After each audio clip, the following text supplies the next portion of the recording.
Yan po yan, ano, pag naipahid na. Baka mamaya pyesa na naman to, ha?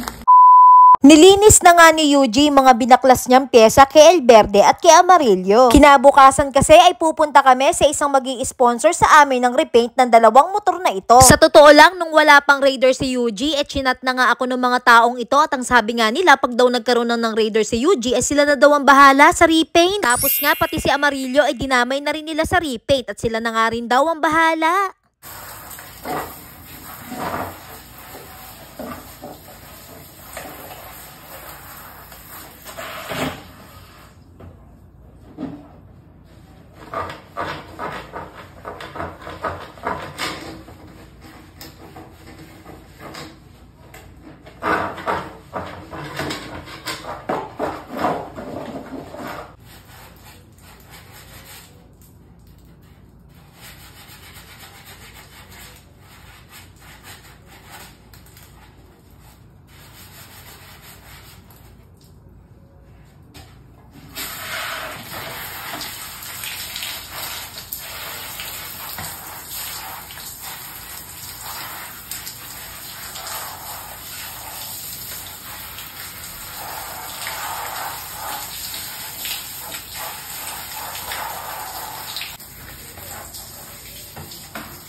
Parang nirepaint din yan.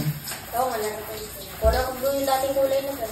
Papunta na nga kami sa Bantog Norte, Cabanatuan at dito nga matatagpuan ang The Ferds Paintworks and Auto Refinish. Sila nga pala yung magi-sponsor sa amin ng repaint ng dalawang motor ni Yuji at kasama nga dito si Sir Kim Lester Nicolas at si Boss Ferds. Pagdating nga sa kanilang pwesto ay napakadami talagang nagpapagawa, hindi lang motor pati mga sasakyan. Ang mga services nga na kanilang ino-offer ay hydraulic, repaint at restoration. Pagkakita nga sa amin ni Boss Ferds ay tinanong niya agad si Yuji kung ano ang gustong kulay. Talaga nga naman sobrang suporta sa amin ni Sir. Maraming salamat po.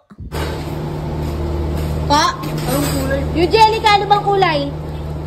Ano po bali sir, ang magiging kulay nun ay yung Mio po, dilaw pa rin. Opo. Tapos po yung sa Raider po, color green nga.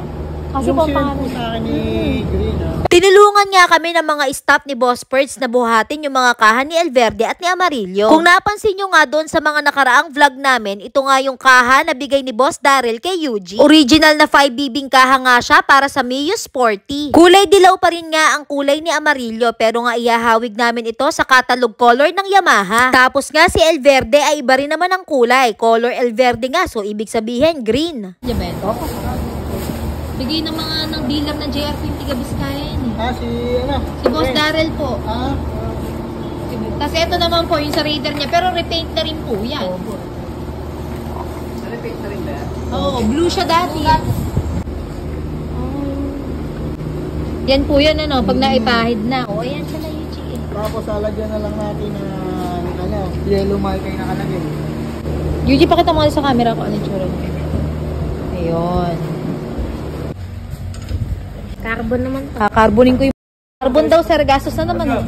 Dahil nga nagka-carbon din sila dito, ay pinakita nila sa amin ang iba't ibang design ng kanilang film. At syempre naman, kumukuti-kutitap na naman ang mata ni Yuji. Napakadami na naman yan na i-imagine. In fairness nga, ay meron na agad napili si Yuji. Bagay na bagay nga daw ito sa visor ni Elverde.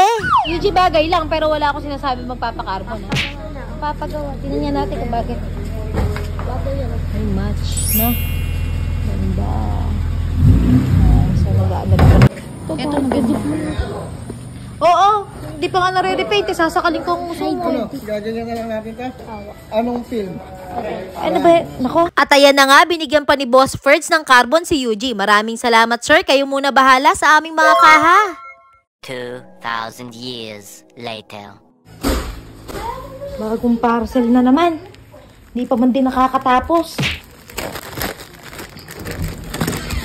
Ano to? Ano yan? Meron ka bang order? Ha? May order ka ba? Ha? Hindi ko alam. Anong di mo alam may nakalagay Yuji kay Cabrillas? Ha?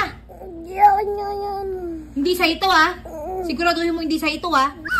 Ano ba to kabigat? Baka mamaya pyesa na naman to ha?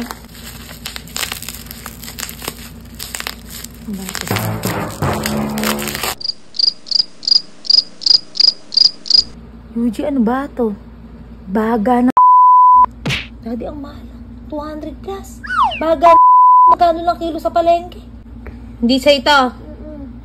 Babimigay ko to, ha? Hindi sa ito, ha? Sabi. Wag. Anong wag? Sakala ko ba hindi sa ito? Sayang. Ano? Sayang. Anong sayang? Hindi ka mo sa ito, eh. Hindi nga. O, hindi Sayang. pala. Sayang. Hindi, ibebenta ko yun. Hindi na mabibenta. Ah, ba't hindi mabibenta? Ako bahala. Hindi nga mabibenta yan. Ano ba yan? Ano ba?